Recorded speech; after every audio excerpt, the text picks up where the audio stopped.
We're here at Lockheed Martin at the Fighter Demonstration Center in Crystal City, Virginia, and I'm here with Jack Crisler. Hello, Jack. Hi, Barbara. Thanks for having me. Thank you. Jack is Vice President for F-35 Business Development and Strategy Integration, and we're meeting as the Israel Air Force has taken delivery of its first pair of F-35 Adir strike fighters. And Mike Oberblatt is in the simulator, and this is very important because what is so unique to Israel and to the F-35 program writ large is that before the U.S. Air Force pilots touched down on the tarmac at Nevatim Air Force Base in the Negev Desert, no Israeli Air Force pilot had ever taken to the skies in the F-35 cockpit. They relied on this simulator. So, Jack, please, the floor is yours. Please tell us what is this technology that has enabled the Israel Air Force to be so confident in a plane they've never actually flown? You're right, Barbara. I mean, the training that the Israeli Air Force pilots will be in a synthetic environment 100%. There's no two-seat versions of this aircraft, so there's no instructor pilot in the back seat to supervise and assist in the pilot instruction. However, the fidelity and the reliability and the technology involved in this simulation capability that is produced by Lockheed Martin as well it allows us to do that because we can now. The technology is at that level at this point. Wow. So the simulators that the IAF pilots will train in is very similar to this in terms of a pilot vehicle interface. It's much more sophisticated and the fidelity is at a much higher level, and it is motion based, but this is representative of the actual cockpit. So they will do all of their academic training and all their simulated training at Luke Air Force Base, and then they will go to Nevatim Air Force Base and they will fly their aircraft for the very first time. It's interesting, and no other F-35 partner has chosen this route, even though the simulator is available to them. Right. This was an Israeli decision, a unique decision, was it not? So they're going to fly for the first time by themselves at Luke Air Force Base, or they're going to fly for the first time by themselves at Nevatim. So the decision is there or here. It's the same thing on the F-22. There's only single-seat F-22s. Mm-hmm. So every pilot's first flight was their check ride. Wow. Mm-hmm. Now, Israel has 33 aircraft that it will commit to. All right, they've committed to. They've committed to two separate contracts, and then the government recently announced its decision to purchase another 17 aircraft. That's correct. So we're talking about at least 50 fighters, and I know that Congress has pre-approved Israel for a full 75. That's correct. What's the delivery schedule, if you can tell our viewers? So we'll deliver aircraft. Of course, we delivered the first two, and we were very proud of that. They delivered on time, and we were honored to be involved in the ceremony.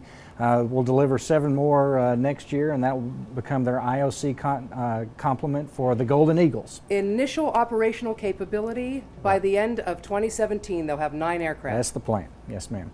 And between now and 2024, we'll deliver all 50 of the aircraft. Mm-hmm. And if you think of where we are now, we got 210 aircraft in the fleet now. By 2024, including the 50 aircraft in the Israeli Air Force, there'll be 1,000 airplanes out in the world, in the partner community and the FMS community. And those partners and FMS participants will be securing their state, their nation, their region, and participating in coalition and allied operations all over the world, providing security. Let's talk a little bit about the price of the F-35, sure. Because when the contract with the U.S. government was first signed in 2010, a lot of Israeli lawmakers had sticker shock, literally. But you've been able to, you and the U.S. government, the Joint Program Office in Washington, you've been able to drive down costs to $85 million a copy, which is actually less than an F-15I? That's correct. Since we delivered the first aircraft 6 years ago, we've driven 57% out of the price of the aircraft. In the next 3 years, we have initiatives in place and affordability initiatives in place to drive an additional 15% out of the price of the aircraft, which will put us at an $85 million aircraft. That will give the Israeli Air Force and everybody participating in the program, and anybody that wants to participate in the program, the most capable aircraft, and it's cheaper than any other fighter available on the market today. And $85 million in what? Then year dollars, current year dollars? I know there's sometimes people can play tricks with numbers. Yeah, so it's in then year inflation adjusted dollars. So that's about $74 million in current year dollars. That is interesting. Now, you talked about other potential partners, potential customers for the F-35. Israel right now is the only country in the Middle East that has been approved for the F-35 fifth generation stealth fighter. How long do you expect this exclusivity to remain relevant? Well, that's a decision for the U.S. government to make. I will say that there is no disclosure policy outside of Israel in the region, so that's a decision that will have to be made by the government and not by Lockheed Martin. We are licensed to supply aircraft through the U.S. government through FMS contracts or partnership contracts to those people that are approved for the purchase of the aircraft.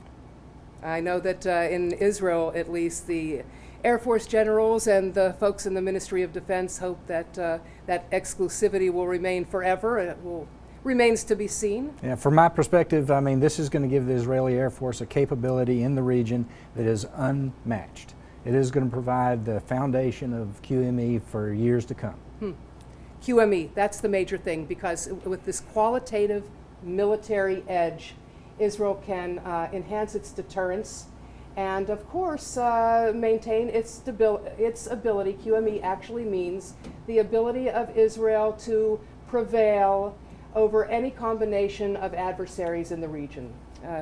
More or less, right? So I'll give you an example. I Yes. mean, the best way to probably tell that story is to listen to the way the pilots that fly this aircraft in training on our ranges against advanced threats and in exercises against advanced fourth generation aircraft, existing aircraft today. And they are undefeated in engagements of both ground, air-to-ground and air-to-air engagements. And that's both the Marine Corps and the U.S. Air Force. And the Israel Air Force has been known to do a lot of creative things in terms of their operational concept, in terms of the weaponry that they decide to integrate into the plane. So do you believe that the world will be watching to see how the Israel Air Force makes use of this fifth generation capability? Absolutely. You know, pilots used to say speed is life, and now they're saying information is life. The Israeli Air Force got that right off the bat. And that what they've done is they've incorporated their indigenous C4ISR system in this aircraft. It's the same system that's in their F-16, that's in their C-130s, that's engaged with their land forces. So they have their own network that they're working through.